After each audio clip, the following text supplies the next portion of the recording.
नमस्कार बंधुरा प्रियंका रान्ना बान्नाय आपनादेर सकलके स्वागत जानाई। आज के आमी आपनादेर साथे शेयर करब कालाकांद सन्देश रेसिपि। बाड़ीते थाका मात्र दुटी उपकरण दिए खूब सहजेई आपनारा बानिये निते पारेन। ताहले आसुन बंधुरा देखे निई आजकेर रेसिपिटा। देखुन बंधुरा मिष्टिटा बानानोर जोन्नो एखाने आमी 1 लिटार दूध नियेछि। 500 1 लिटार दूध नियेछि। एखाने नियेछि 1 बाटी गुड़ो दूध, আমুলের गुड़ो दूध नियेछि एलाचের गुड़ो नियेछि 1 बाटी चीनी,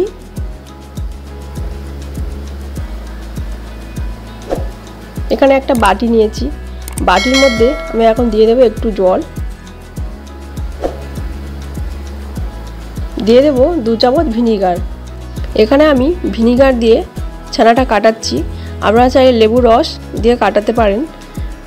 একটা কড়াই নিয়েছি, তার মধ্যে আমি 500 দুধ দিয়ে দিলাম। দিয়ে ভালো করে এভাবে নেড়ে নেব একটু। দেখুন দুধটা আমার ফুটতে শুরু করে দিয়েছে, খুব ভালোভাবে গরম হয়ে গেছে, দুধটা ফোটা শুরু করে দিয়েছে। এখন আমি এখানে দিয়ে দেব জল মেশানো ভিনিগার। ভিনিগারটা পুরো একবারে দেব না, কিছুটা দেব, আবার মিশিয়ে নেব, আবার কিছুটা ভিনিগার দিয়ে আবার মিশিয়ে নেব। এইভাবে ভালো করে পুরো ভিনিগারটা দুধটার মধ্যে দিয়ে ভালো করে মিশিয়ে নেব। এভাবে নাড়তে থাকবো। দেখুন দুধটা ছানা কাটা শুরু করে দিয়েছে। দেখুন পুরো দুধটাই ছানা কাটা হয়ে গেছে, ছানাটা আমার তৈরি হয়ে গেছে। দেখুন এখন আমি এই ছানাটাকে ছেঁকে নেব। এরকম একটা বাটি নিয়েছি, তার মধ্যে একটা ছাঁকনি নিয়েছি। ছাঁকনি দিয়ে এখন আমি ছানাটা ছেঁকে নেব। এক্সট্রা যে জলটা আছে সেটা আমি ছেঁকে নেব। দেখুন কতটা জল বেরিয়েছে। এখন আমি এটা খুন্তি দিয়ে এভাবে চেপে চেপে ছানার মধ্যে এক্সট্রা যে জলটা আছে সেটা আমি বের করে নেব। এভাবে চেপে চেপে ছানার জলটা বের করে নেব। ছানাটা যেহেতু ভিনিগার দিয়ে কেটেছি তাই একটু জল দিয়ে ধুয়ে নেব, আর একটু জল ঝরিয়ে নেব। এখন একটা প্লেটের মধ্যে ছানাটা ঢেলে নেব। এখানে দিয়ে দেব 3 চামচ চিনি। 3 চামচ চিনি আমি এখানে দিয়ে দিলাম। দিয়ে ভালো করে মিশিয়ে নেব ছানার সাথে। এভাবে হাত দিয়ে দোলে দোলে ভালো করে ছানার সাথে চিনিটা ভালো করে মিশিয়ে নেব।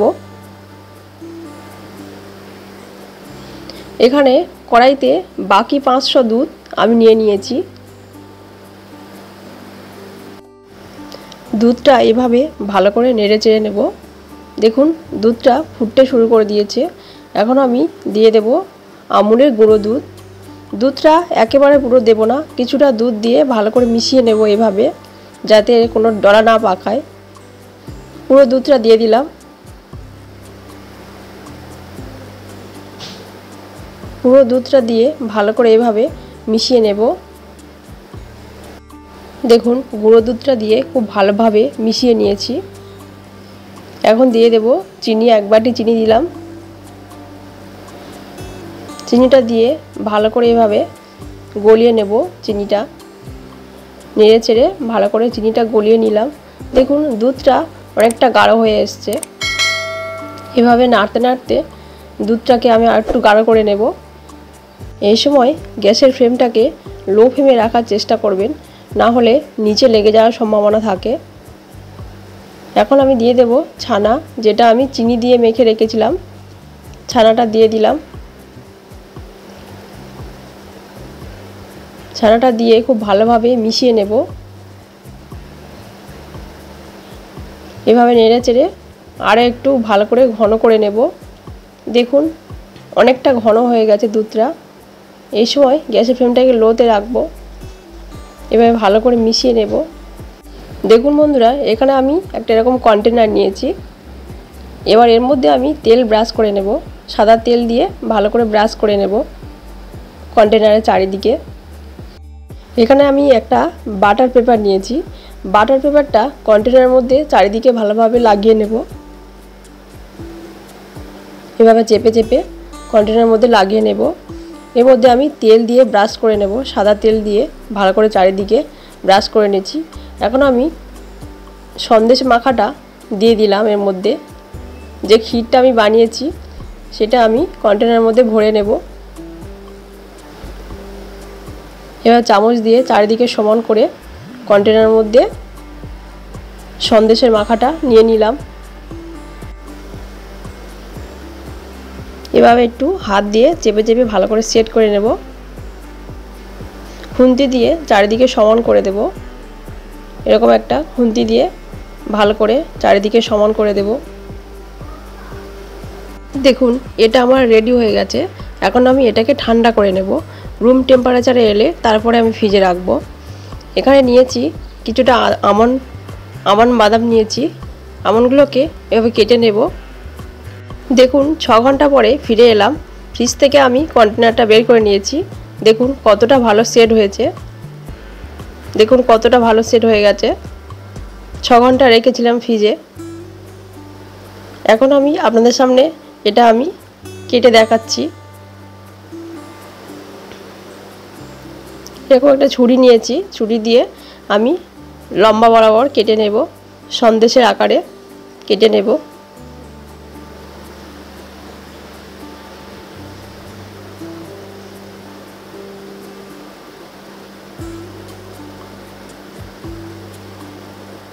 এভাবে ভালোভাবে সাবধানে কাটতে হবে, যাতে